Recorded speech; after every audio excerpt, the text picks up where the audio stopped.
So how much time do we spend on it getting frustrated and angry and seething? And then he also pointed out how many channels and videos that may have originally started out like, hey, there's this bullshit going on here, fire alarm here, like actually reporting on stuff, to just the latest clickbait: Disney bankrupt, destroyed, shame, sham, scam. And as an economist, I'm kind of like, yeah, how much time did everyone, like, communally, we all knew it was going to be shit. We know the racket now. We've exposed the machine. Everyone knows Disney and the video game industry and Hollywood in general. It's just it's people have reached apathy now. No one's going to go see a movie. It's kind of like the war's over. We beat the Japanese. We won. Except it's not perfectly analogous to a World War II analogy. It's just that they've been exposed, and you know what it's really like? It's like Indiana Jones. If Indy just stayed home that day, the Germans would have taken care of themselves, right? The whole thing would have resolved. The Raiders of the Lost Ark, I mean. They would have opened the Ark, everyone would have been dead, and Indy wouldn't have gotten the crap kicked out of him the entire, although he wouldn't have ran into his ex-love affair. And I'm not saying that if people laid around did nothing.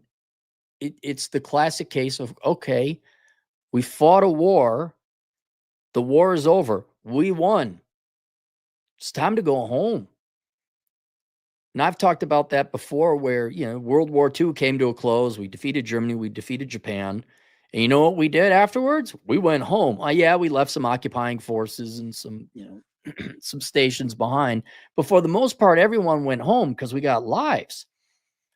I think the point that the Real Life Fake Wizard was making is that in all these different wars, whether it's the culture war, I'd say the media war as well. Oh my God, CNN is saying CNN things. Worthless, idiotic 2000 Twitter subscriber, 24-year-old bimbo says, want more money, girls oppressed on CNBC. It's over. We won. Now, I'm not saying you don't keep fighting a little bit. I'm not saying you don't keep tabs on it.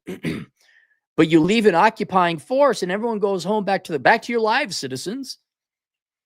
I get to stick around because I've been here a while. It has become my career, my profession. All I ever want to do was either be a nuclear engineer or an economist, one of the two, and nothing. It's not going to be either. So I'm not saying, we don't keep tabs on them, like Valiant Renegade shouldn't keep tabs on Disney, or Critical Drinker should stop doing reviews, or that I should stay on the latest and greatest of whatever dumbass horse shit comes out of the sex war world now. But it went from what I would consider pure, authentic journalism to now a money-making grift, like shock, horror, OMG. And even I'm okay with a little bit of it's become kind of tabloidy.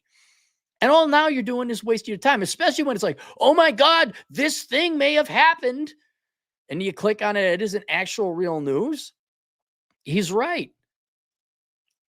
Whether you're the sex war, the culture war, the media war, whatever, and it's not so much a content creator, but if you're consuming it, maybe it's time to go home. Because what else are we going to do? In other words, it's not a perfect analogy like where we've won and we've set things back to traditional ways. Disney's still going to make shit movies. The video games coming out are still going to be garbage and trash. The CNN and whatever, NBC, they're all going to be woke horse shit. It's all going to be leftist propaganda. Academia is going to be the same thing, but we've exposed it. Now it's up to the American people whether they want to keep going to college, listening to whatever Anderson Cooper bot says. Do you want to go to another Disney? Apparently not. People are kind of waking up very clearly on that front. But we're done. All we got to do now is maintain it. Just station some troops in Berlin, have ourselves a little base on Okinawa. But the oh my God, did you know random taxpayer financed, subsidized by charity shit piss video game nobody's ever heard of studio in Canada, in Montreal, came up with another shit piss video game? Like, yeah, that's what they do. And now I might be able to, not time to move on. And the same thing, I did a video a couple bits ago about men are not falling behind women, which we aren't. Now, if you look at it objectively, I know, especially when it comes to sex, you might have an emotional or biological, instinctual, you know, investment or grudge in being rejected by the opposite sex. That's natural, but it's not healthy long term. Like how many videos of girls crying, I can't find a man, where's the chivalry? How many of those videos do you need to watch? We won. A lot of men, and rightfully so, are like, okay, it's like the process of grieving. There's a loss. What are the stages? Disbelief, negotiation, rage and anger, and then acceptance. I think we've been making some tremendous progress in the acceptance stage. And as there's always younger people being born and becoming of age, you're always going to have people coming into that process. But I think, especially many thanks to the internet, we've kind of clearly seen what's been happening. Many thanks to people in social media and content creators, or dare I say philosophers, like this is what's happening.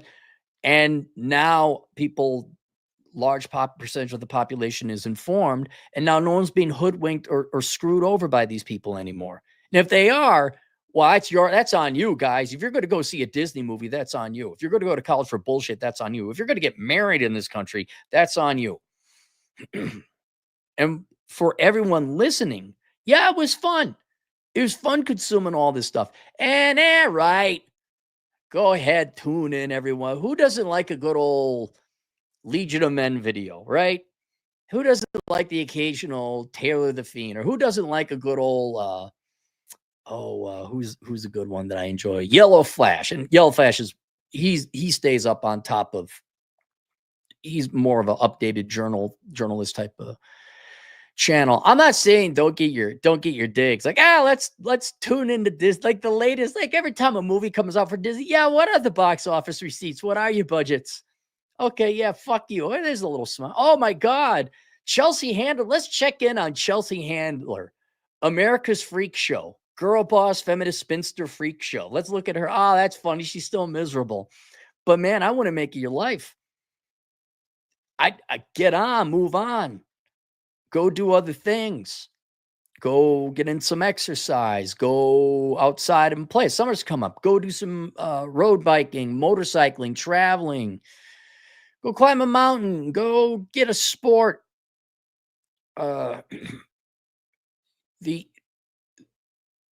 We have adequately warned everyone, especially ourselves, like, oh, this is what's happening. These people aren't going to really be able to do much more damage. They're going to try. But we don't have to use that now as our main form of entertainment. Certainly not to the level of getting up to this update, up to that. Really, it's just, oh, another Disney movie came out and it was shit. No kidding, right? It's not going to be new. The new Star Wars, whatever it is that's going to come out, is going to be Kathleen Kennedy shit. The new video game that EA comes out with is going to be Marxist girl boss horse shit. Even I got myself caught. I had hope. There was a cartoon called Devil May Cry. It's out on Netflix. And I was like, that looks pretty good. And then I find out, oh yeah, it's a political statement against the U.S. war on terror. And I'm like, no, fuck you. I'm not watching it. I'm not. I'm glad someone reported it. Like, yeah, this is going to have political messages in U.S. bad. Fuck you. I'm sick and tired of the U.S. being bad. How about the world go fuck itself right now? You know what the U.S. should do? We should become as bad as you accuse us of. That'll be some fucked up shit. Then you can really start. Then you could go ahead and start making movies about that. Oh my God. Could you imagine if the U.S. became as bad as the world claimed we were? Holy shit. There wouldn't be a world. It'd be like there's the U.S. and a bunch of other scorched continents.